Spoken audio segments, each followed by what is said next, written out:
Certainly yesterday's market action on the FTSE highlighted the fact that equity markets jumped to conclusions, as is their wont, with the airlines, travel industry companies and also hotel chains suffering.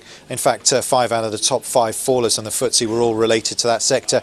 The fact that we've had Ebola cases now inside Spain and there seems to be maybe not quite as stringent controls over the handling of this as there might otherwise have been has seen markets maybe being a little bit more spooked than they might otherwise be.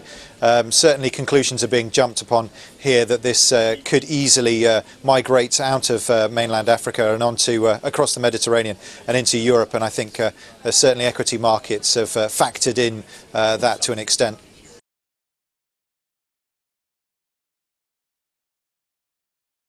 I think anything that might cause investors and companies to hesitate before embarking on operations inside Africa is obviously going to be a negative, and the fact that the contagion of this seems to be far from under control at this stage will see many hesitate before embarking on any new projects and potentially suspending those that might be in the process of being brought up to fruition. So it certainly will hamper Africa.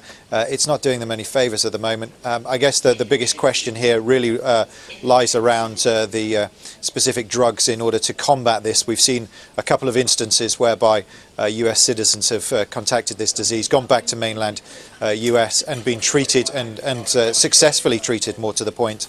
It really is a question of how quickly some of these major drug companies can be encouraged to facilitate the use of their drugs in Africa.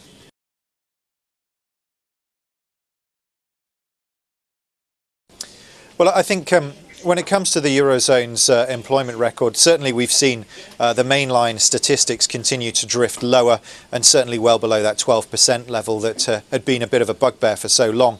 That being said, the youth unemployment still remains remarkably high around the Eurozone, and there is a real worry that there's going to be at least one lost generation, as a number of those who are certainly educated, qualified and able to migrate outside those countries.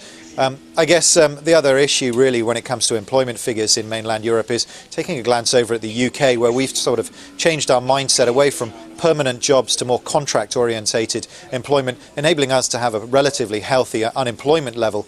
This is something that hasn't really translated itself into the Eurozone, and certainly a change in mentality over there would certainly help a change in sentiment.